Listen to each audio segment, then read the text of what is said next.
cérémonie à laquelle vous allez assister est la commémoration du centenaire de la section UNC Angevillers-Clutange. On va faire la revue du dispositif par monsieur le sous-préfet. Alors garde à vous, drapeau haut.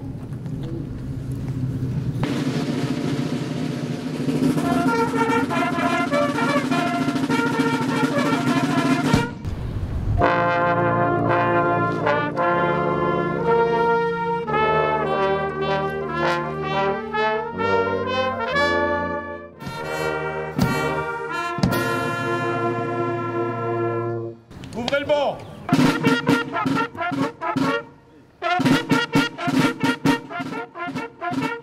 Un extrait de l'almanach du combattant relatant l'histoire du porte-drapeau Ferdinand Martin et du sauvetage héroïque de son drapeau. Ferdinand Martin, un grand modeste entre tous, mais surtout un fidèle parmi les fidèles. Un de ces fils de Lorraine, d'une famille enracinée au sol, un de ceux qui n'ont jamais oublié. Il fut un des premiers adhérents de notre section UNC de Clutange. Et de longues années, il en fut le porte-drapeau le 22 juillet 1943. Il était avec plusieurs autres déportés à Strigo, en Silésie, mais à l'heure de son départ pour les camps, il avait dissimulé et soigneusement camouflé dans un léger matelas le drapeau de sa section de Clutange. Et voilà que le 2 avril, un coup de tonnerre éclate dans le ciel. Ils arrivent, ils sont là. Dans un grondement de tempête, les chars américains pénètrent dans Kornberg. Entourés, submergés par la vague immense des déportés, hurlant de joie, se ruant sur les chars libérateurs. Mais soudain, au bout d'une rue, un autre groupe d'hommes et de femmes s'avance au devant des groupes américains. Ces hommes et ces femmes sont serrés autour d'un emblème inattendu.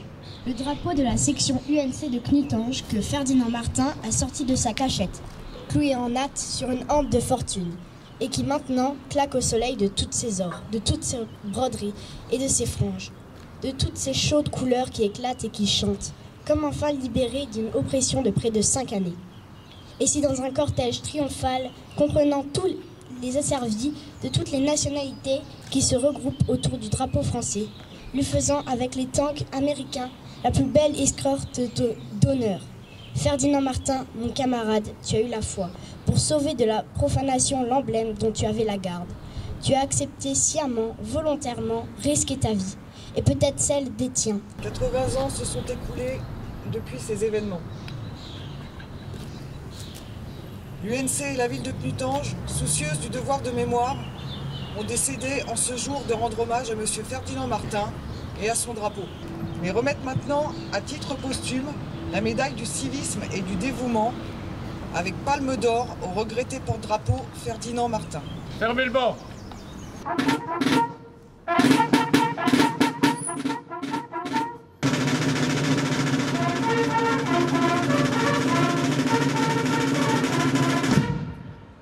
Inauguration de la stèle en hommage à M.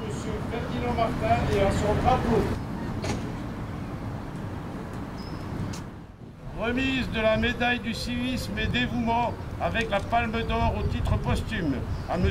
Ferdinand Martin. Remise de la croix du combattant au maréchal des logis honoraires François Tavian pour sa participation au conflit en Afrique du Nord. Maréchal des logis honoraires François Tavian, nous vous décernons la croix du combattant.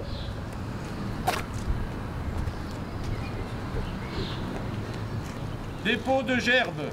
Dépôt de gerbe de l'Union nationale des combattants par Monsieur le Président départemental et la présidente du section Angevillers-Clutange.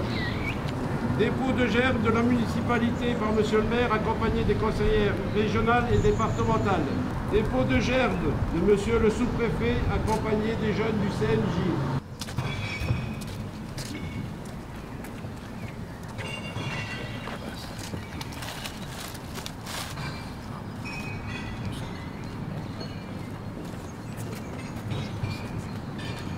Momo.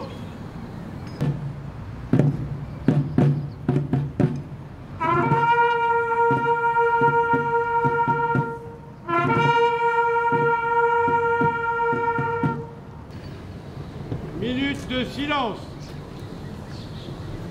Remerciements aux porte-drapeaux. Très bien, les jeunes.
Merci à l'UNC, et notamment à François-Xavier Desmaires et à Rachel Arcela d'avoir fait ressurgir cette épopée d'un homme combattant pour lui et les autres.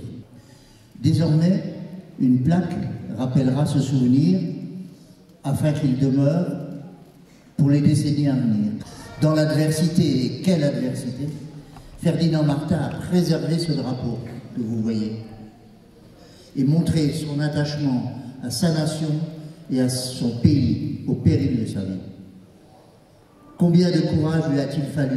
Au-delà du drapeau qu'il a rapporté de captivité, c'est un cadeau de volonté, de courage et d'abnégation qu'il nous a transmis. Aujourd'hui, comme un retour à ce cadeau qu'il nous a fait, un hommage juste, une reconnaissance forte lui sont donnés par votre présence à tous. Notre ville vous en remercie encore une fois. Clutange se souvient de Ferdinand Martin et Clutange s'en souviendra.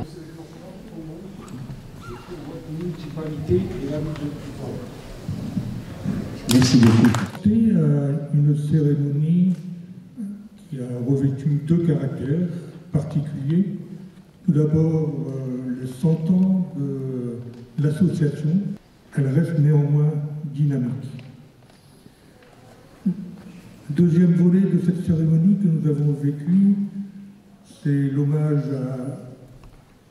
au premier porte-drapeau de cette association, de cette section de Clutange, M. Ferdinand Martin.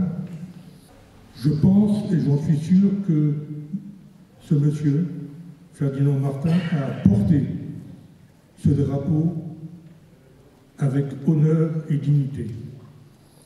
Mais il l'a aussi conservé avec honneur et dignité, et voire même au péril de sa vie.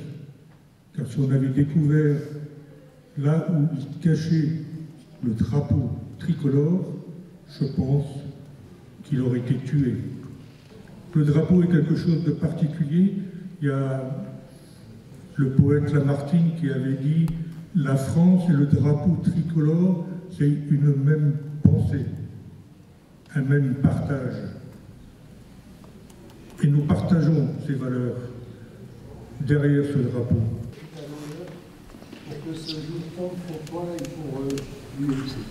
Je te remercie. C'est un honneur pour moi d'avoir assisté à cette cérémonie ce matin. Je pense qu'à plusieurs titres, elle a été très très symbolique. C'est pour toi mes premiers mots, François-Xavier, parce que tu le mérites beaucoup. Il avait à cœur cette cérémonie. Il m'en parle depuis déjà un certain temps. Cet anniversaire, il est très très symbolique, il est important. Ça veut dire que depuis 100 ans, des hommes, des femmes veillent à ce que, effectivement, la mémoire de ces combattants, de ces gens aussi qui sont morts pour la patrie, eh bien, puisse être honorée. J'ai appris aujourd'hui l'histoire de Ferdinand Martin. C'est une histoire poignante. J'ai envie de dire, de connaître cette histoire, c'est une émotion incroyable qui nous envahit. Une personne qui a su, en tout cas, protéger protéger ce drapeau, l'emporter avec lui au prix de sa vie, parce que, comme on l'a dit justement, s'il avait été effectivement révélé, eh bien, il aurait sans doute perdu la vie. Donc cet amour de la patrie, il est absolument incroyable.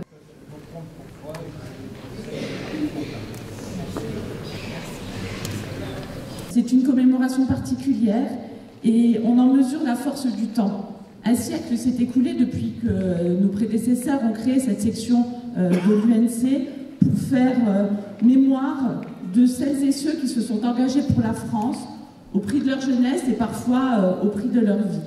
100 ans, ça montre combien des causes justes, des causes qui nous tiennent à cœur, ça peuvent traverser les années, le temps. Mais aussi, on pense à tous ces hommes et ces femmes qui ont sacrifié leur vie pour des combats et pour protéger notre pays. Alors on a une double responsabilité encore aujourd'hui, c'est faire perdurer cette mémoire vivante de nos combattants, mais aussi les transmettre à la jeunesse, parce que c'est important et il faut le continuer. On sait qu'aujourd'hui, les tensions internationales sont importantes, le climat est pas serein du tout, donc je crois qu'il est important d'avoir une pensée pour ces hommes et ces femmes qui combattent aujourd'hui et qui sont prêts à aller au combat. Et bien sûr, une gratitude toute particulière aux associations des anciens combattants qui continuent le travail de mémoire, fidèles à leurs valeurs, et une pensée particulière aux porte-drapeaux, parce qu'ils sont toujours là, ils font partie de nos commémorations, ils sont présents, et c'est important, puisqu'on l'a vu aujourd'hui avec ce drapeau, avec l'histoire des porte-drapeaux, c'est une mission qui nous semble fondamentale. Pour ce jour compte pour toi et pour toute la région Grand Est. Je suis très honorée, merci beaucoup. 100 ans de la section de Knutange, de l'Union nationale des combattants. 100 ans que cette union soutient, accompagne et rassemble. 100 ans que cette section veille à l'honneur des anciens combattants, au respect de la mémoire de celles et de ceux qui ont servi la France dans ces heures les plus sombres comme les plus glorieuses. Créée dans l'immédiate après-guerre, à l'orée des années 20, votre section est née dans le sillage d'un traumatisme immense, celui de la Grande Guerre. À cette époque, les combattants revenus des tranchées étaient porteurs de blessures visibles, mais aussi invisibles. Il leur fallait une structure, une fraternité, une voix.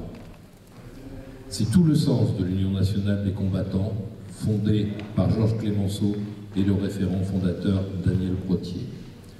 La section de Knutange, dans ce territoire lorrain marqué par l'histoire, par l'annexion, par les déchirements du siècle, a porté ce flambeau sans relâche. Elle a été présente après 1945 dans les années de reconstruction, de mémoire et dans l'accompagnement des anciens d'Indochine, d'Algérie, du Tchad, du Liban, du Golfe et d'ailleurs. Parmi celles et ceux qui ont incarné cette fidélité à la mémoire, je veux évoquer à nouveau le nom de Ferdinand Martin. Ancien combattant, ancien porte-drapeau, il fut l'un des visages modestes et à la fois héroïques qui donnent au mot engagement tout son sens. Il était de ces hommes que l'on croisait lors des commémorations, tenant fermement le drapeau tricolore, droit dans le vent, comme on tient une promesse. Il incarnait par sa présence l'esprit de devoir, de loyauté envers ses frères d'armes, et ce lien si précieux entre la mémoire et la République. Son nom restera lié à la section de Knutange, à ses valeurs, à son histoire. En lui rendant hommage, c'est toute une génération de combattants, souvent silencieux, mais infiniment dignes, que nous saluons aujourd'hui. Donc, pour ce jour compte pour vous et pour tous les services de la préfecture et de la sous-préfecture. Il sera dès cet après-midi dans mon bureau, j'en fais la promesse. Donc on va remettre celui au conseil municipal de Knutange, on va appeler le conseil municipal des jeunes de la ville d'Angeville. Avec monsieur le maire, peut-être. Voilà, monsieur le maire. Bravo. Merci. Alors j'ai demandé juste maintenant aux deux commandants, le commandant Stéphane et le commandant Leroy, de bien vouloir s'approcher.